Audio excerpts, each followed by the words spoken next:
Good evening and welcome to Spotlight on Education. I'm Dr. Joseph J. Sweeney, Superintendent of Schools in East Brunswick, and this is the first show in the fall series of the new school year.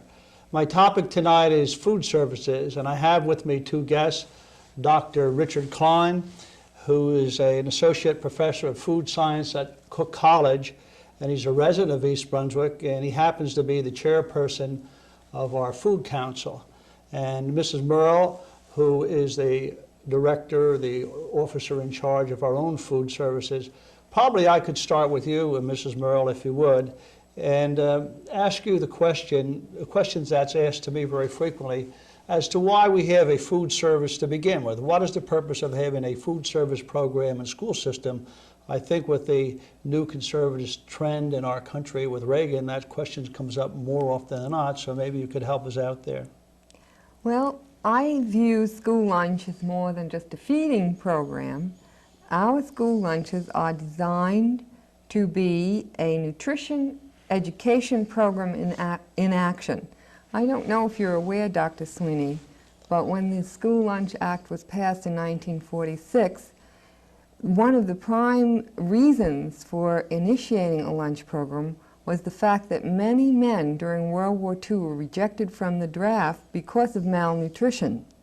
And there was also a second reason as an outlet for our agricultural commodities. So school lunch is not only feeding children, but giving children an opportunity to see what the elements of a good diet are. In recent years, it has become more and more evident to the medical profession that there's truly a strong link between good health and diet, and that it's very important for people to make good food choices. We live in a land of plenty where food is abundantly available in easily taken or easily prepared forms. People don't have to harvest and then process it themselves. It's readily available. So people have to learn to make good, wise choices. Unfortunately, the nutrition education children are subjected to, or most that is available to them, is the TV commercial. And what the commercials are pushing are foods that have empty calories. What I mean by foods with empty calories are calories that provide energy but little or no nutritional value. We hope that our school lunch program will counteract this influence and help children learn about food that's good for them.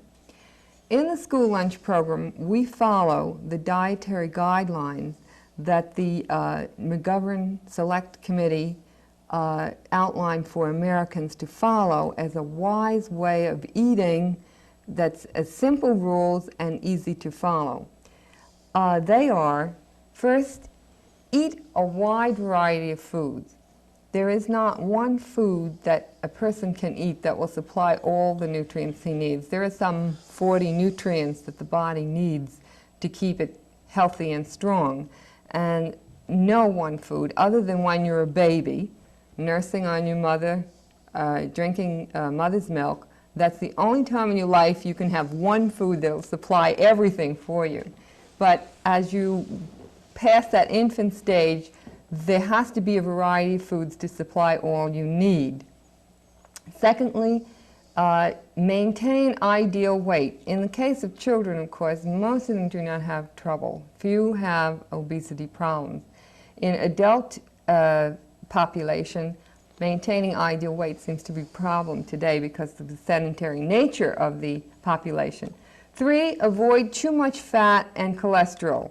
And unfortunately, Americans are addicted to animal protein. They take too much of it in. And it is always complexed with fat and cholesterol. Always. Very, very rare that it isn't. So the tendency or the guidelines or the advice of the Senate committee is eat meat no more than 3, red meat, no more than 3 times a week. Step up your intake of poultry, fish, and non-animal proteins like grains and beans and seeds. The fourth guideline is to eat foods with adequate starch and fiber. And that's what we nutritionists refer to as complex carbohydrates.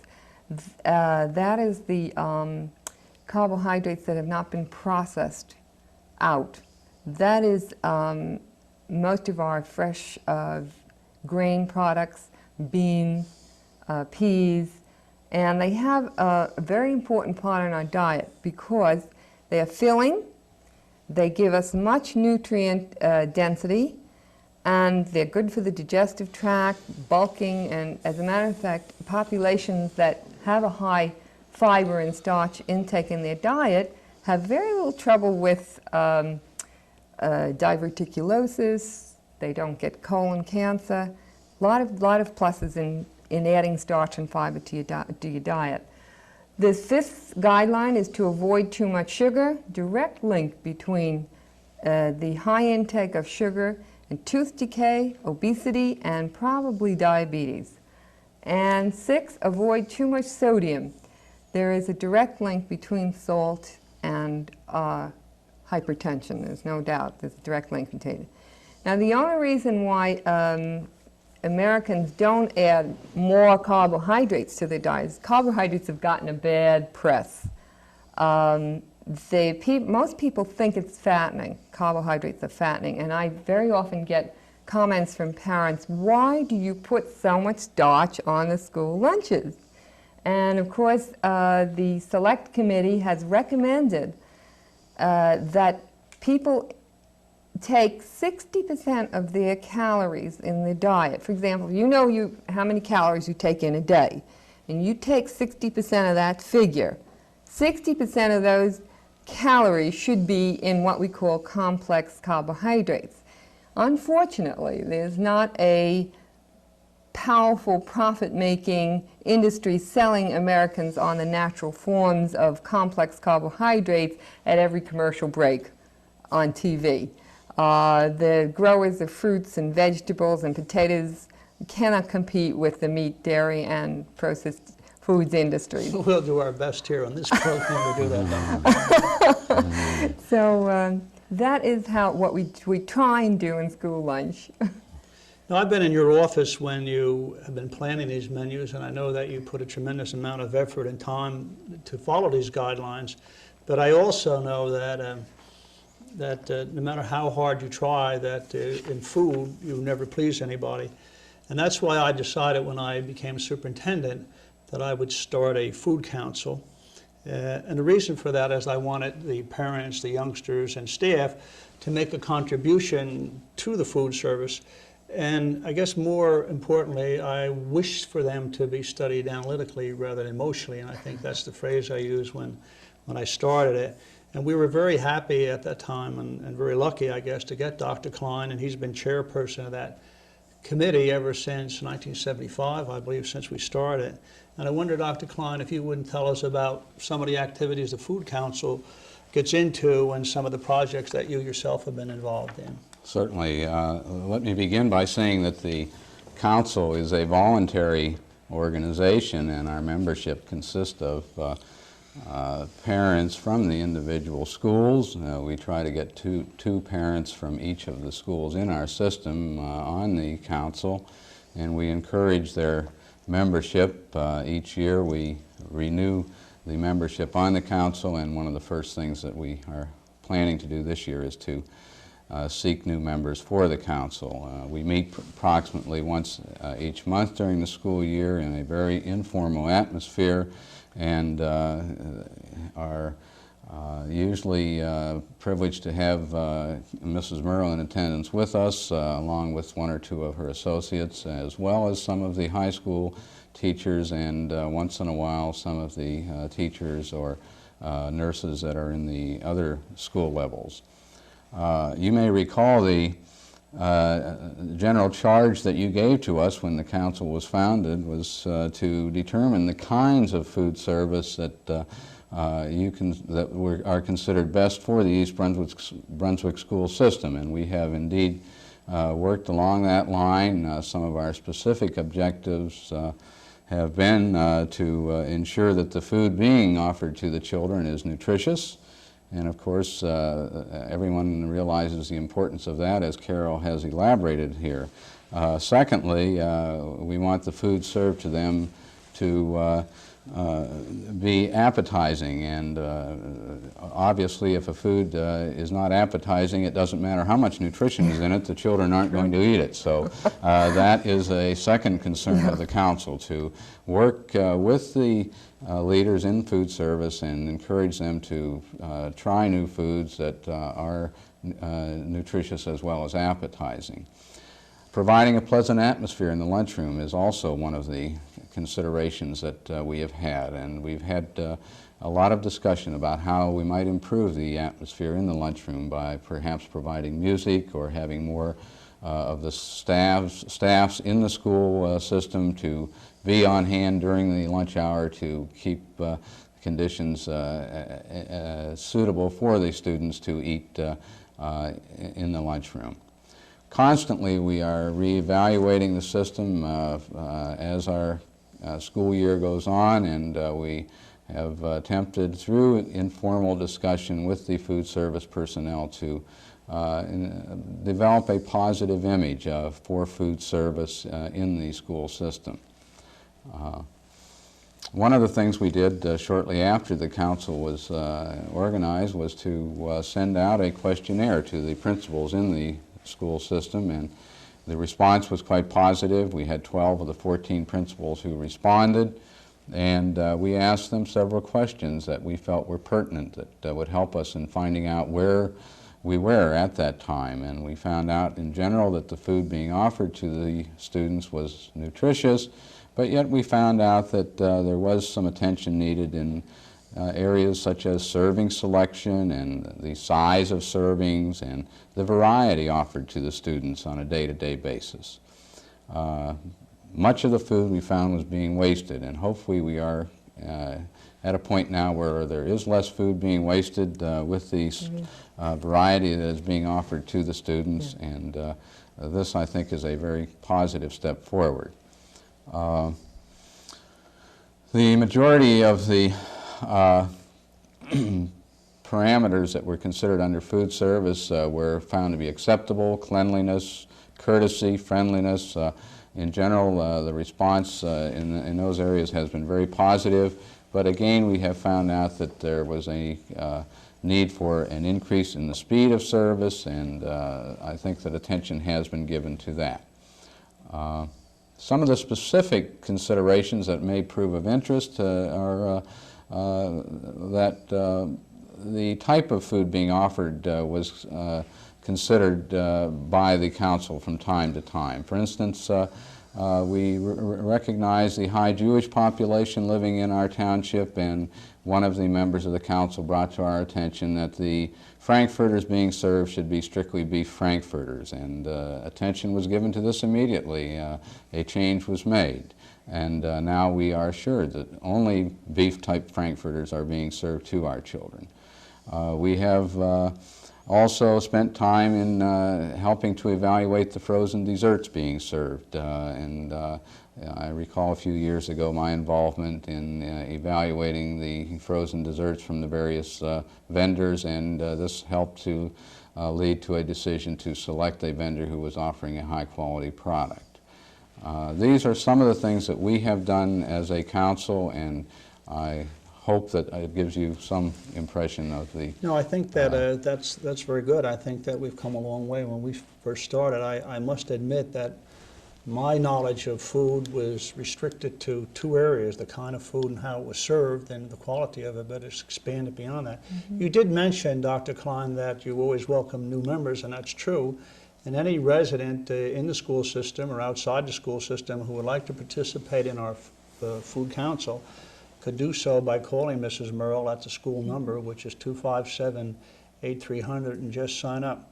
Now, Mrs. Merle, if we go from that food council to your food council, you said that you started food councils in several of the schools, and what are some of their activities? And then I think you talked before, when you mentioned the chart, that there were choices. Yeah. So if you tell us a little bit about the council and what some of the choices are, Okay, we initiated, my assistant and I initiated quite a few studies with the kids, and we went to several schools, and my object was not only to get the idea of what the children like, but they were informed of my school lunch pattern, what I had to do, how I had to meet the requirements of the law, and also, we gave them some experiences in the kitchen to have the children or the students empathize with what was going on in the cafeteria. And we had, for our school was one of the first schools that we had a student council, and we did tape some scenes at the Frost cafeteria with the food council, the students right in the cafeteria, and maybe we could look at those tapes right now. All right, we could show those.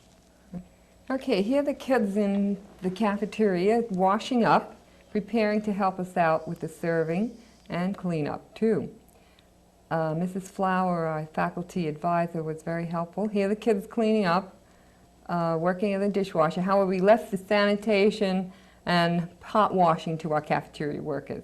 Here's the first graders coming through. They're just new at coming through on the school lunch line. You can see one of the guys with the ball there. Now this is our lunch for the day. Chicken, potatoes, and that conical is our fruit, which is an icy juicy. The children love it. It's fresh fruit juice, frozen, and tastes like an ice. Here's the kids. This is the alternate lunch for the day, the peanut butter and jelly sandwich. You can see the cafeteria. The cashier has to help the child with his money. He's a first grader. He doesn't know the ropes yet. Here's the students helping the ladies serve the lunch, giving out the components.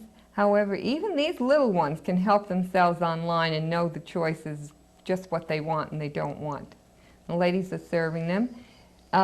Milk is served at a separate station for the children that bring their lunch. And here's a view of the cafeteria. This happens to be a very warm and pleasant cafeteria. Now we're at the high school, where there are more than 2 choices on the menu. And these kids know exactly what they want, so you better give them what they want too. We have 3 lines in the cafeteria. This is our soup and sub line. And again, students help themselves to the food that they wish. The law allows these students to choose 3 out of 5 components of the school lunch. The components being the meat, bread, vegetable or fruit, and milk components. And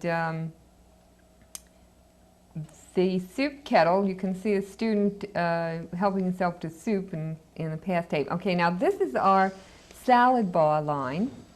And we'll be getting a good shot of this later. The kids can pick up a sub with a choice of cold cuts, tuna salad, egg salad. Sometimes we have pizza on that line, sometimes a hot. These are the students that helped me, the 2 members of the Food Council, Jerry Sorkin and Pat Higgins. Gave me feedback from the students as to what they really wanted. And a salad bar was one of the choices, and they told me what the kids wanted on that salad bar too. Jerry traveled with me to various schools to see how they set up. This is an excellent shot of the salad bar.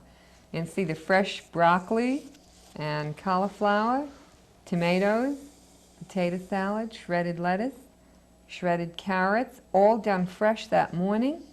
A nice lettuce with raw spinach in there, macaroni salad, and these are available almost every day for the students to choose from. Today at the high school we had fresh peppers, but the kids won't even touch broccoli, and we got them to do it on the salad bar. Here's our soup kettle. And the kids help themselves to soup. We have a nice hot vegetable soup available every day. We also have French fries with a vitamin C enriched. This is our a la carte line. It's we call it the hole in the wall. And no a la carte treats are sold here that are not nutritious. No food here has sugar as its first ingredient. Pretzels, fresh fruit. Now here's our line again with the fresh fruit is cantaloupe, because this was early in the year and it's the season for cantaloupe.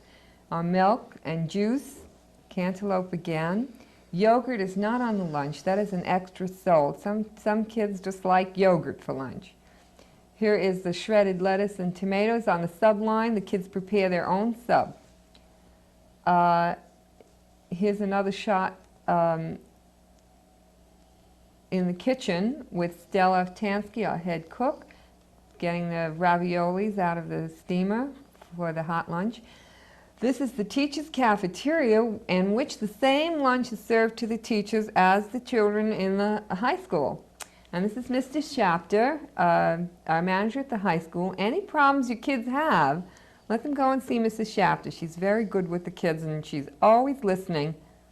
And again, here's our cafeteria, which is very pleasant, very pleasant. Carole, that food really looks good. And I guess that's the good news. The bad news is that we had to raise the prices of food. And I wonder if you'd give us a brief explanation of that, what the reasons are. Federal budget cuts, which start October 1, as I've listed on this chart, more or less explain why we had to go up in price, Dr. Sweeney. As you can see, fiscal 1981-1982, for a paid, reduced, and free lunch and milk and commodities has drastically changed in fiscal 82.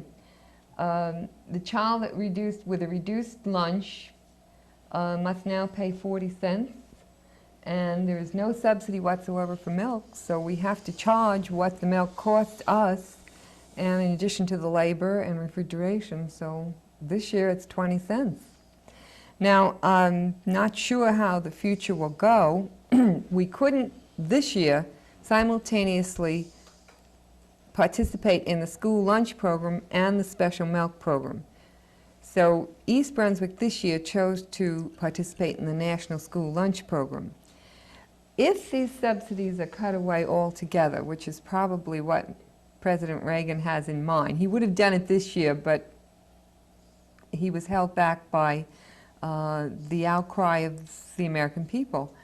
If that happens, then the price of what we know as school lunch will probably go to $1.50. And it may be that the community may not be willing to pay that, even though the school lunch and good nutritious lunches and learning to make good nutritious choices are health insurance to me, preventive medicine. But the community must make that choice eventually. Well, I think when we get to that point, we'll bring you and Dr. Kleyn out again, because I think you gave a good explanation of it right from the top of the program.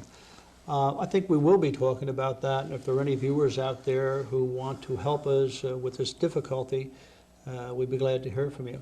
Dr. Kleyn, I think we have a few minutes left, and maybe you would want to make maybe a closing statement about your activity of a minute or so, and I think, Carole, then you could follow him. Well, thank you. One of the objectives that I cited earlier was that the Food Service Council is constantly reevaluating the program of the food service system, and therefore there is a need for input from parents, teachers, and children, students who are in our system, and we would welcome your participation. I would encourage any of you to consider becoming a member this year. I can assure you that we have a food service director who has a very sympathetic ear and will listen to the ideas that you might have. Yeah, I think that from where we started, when you talked about 20 cents for milk, we used to talk about 3 cents, but I think the strength of the program is exactly as you described it, that there is input from the citizens and the staff and the students. I think that's been its great strength in the school systems at every level, ability to listen to people and hear them out. And I think that's why when we saw the food look so great and different. I'm sorry to interrupt you, but go ahead, Carole. I'm very proud of the input from the parents, and I'm always open to suggestions. And even if it's negative criticism, I have to know that too, because I can't change or correct unless I'm aware. So I'm always happy to hear from the parents. and my door is always open. And anytime they wish to visit the cafeterias, they may do so. I think that's, again, talking about strengths, I think that's been your great strength, that you have been susceptible to listening to people and hearing them out. And I think that, I guess one of your great attributes or assets is that you're willing to please people and help them. And I think that's what makes it work so well. Well, thank both of you, Dr. Kleyn and Mr. Merle, for being with us. And thank you for looking in, the viewers outside. And you might notice that our new theme, our music, is by the Indigos, which is the East Brunswick High School Band. And the program that will be on Channel 8, Spotlight on Education, will be on Channel 8 at 7 p.m. on the first Wednesday of every month, and then at 11 a.m. the following Saturday. And we hope that you will join us, and thank you again. And thank you again. Thank you.